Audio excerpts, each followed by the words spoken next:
हमारे ऋषि मुनियों का कहना है कि आप चाहे तो हवा में तैर सकते हैं, पानी पर चल सकते हैं, पूरी दुनिया जीत सकते हैं, लेकिन अपने मन की चाल समझना इन सब कामों से कठिन काम होता है।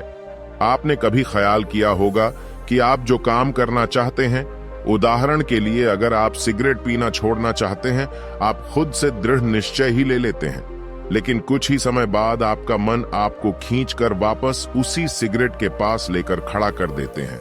और यह बात सिर्फ सिगरेट पर लागू नहीं होती। हमारे जीवन में, हम सबके जीवन में बहुत सारे ऐसे काम होते हैं, ऐसी आदतें होती हैं जिन्हें हम छोड़ना चाहते हैं, लेकिन हम चाहकर भी उन आदतों को छोड़ नहीं पाते हैं।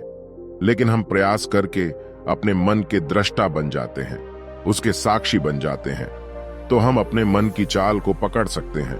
और अगर एक बार हमें अपने मन की चाल पकड़ में आ जाइए, तो फिर हम कोई भी आदत छोड़ सकते हैं, क्योंकि हमारी आदतों के पीछे मूलभूत बिंदु हमारा मन ही होता है।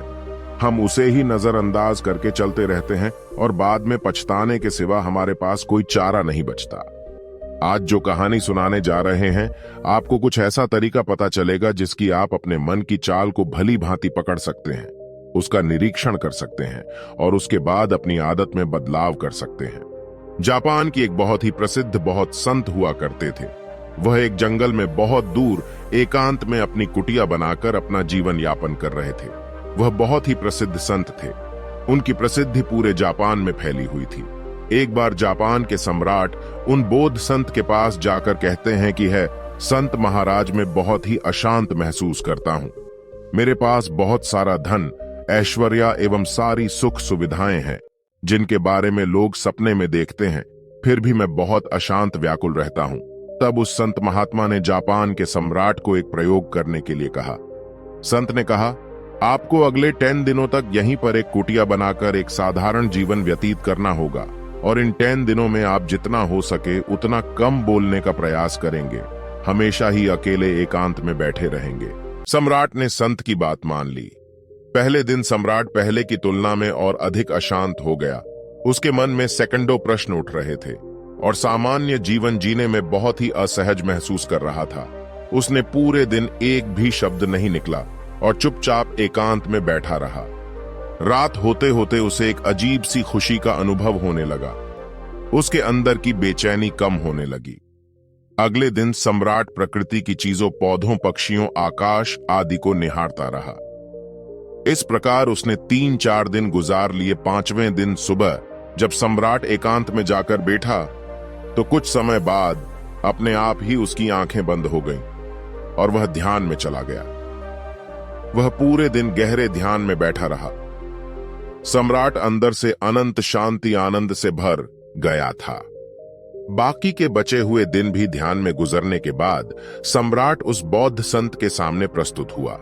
सम्राट संत को प्रणाम करने के बाद कहने लगा कि मुझे जवाब मिल गया है कि मेरा मन इतना अशांत क्यों है। तब संत ने सम्राट को जवाब बताने के लिए कहा। इस पर सम्राट ने बोला, मैं जरूरत से अधिक शब्दों का प्रयोग करता था, अपने लोगों के साथ दिन भर बेमतलब की बातें किया करता था और फिर अकेले में उन्हीं बातों के बारे में सोचता रहता था, जिसकी वजह से मेरा मन और बेचैन रहने लगा और इसी के साथ मेरा शरीर भी बेचैन रहने लगा, जिसके कारण मुझे अपने कार्य में असफलता मिलने लगी, जिससे मैं और भी अधिक बेचैन रहने लगा। मौन खुद के अंदर उतरने की प्रथम सीढ़ी है। मौन हुए बिना खुद को जान पाना असंभव है। ज्यादा बोलना दिमाग को अव्यवस्थित कर देता है, जिससे हमारे मन पर हमारा नियंत्रण समाप्त हो जाता है। जो लोग ज्यादा बोलते हैं वह कभी भी केंद्रित नहीं हो सकते।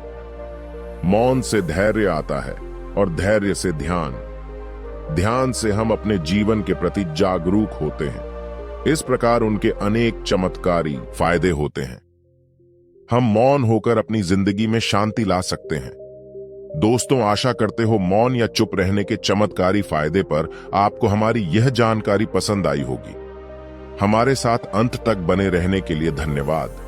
और एक विचार अंत में, जीवन में परेशानियां चाहे जितनी हो, चिंता करने से और ज्यादा होती हैं, खामोश होने से बिल्कुल कम, सब्र करने से खत्म हो जाती है तथा परमात्मा का शुक्र करने से खुशियों में बदल जाती है।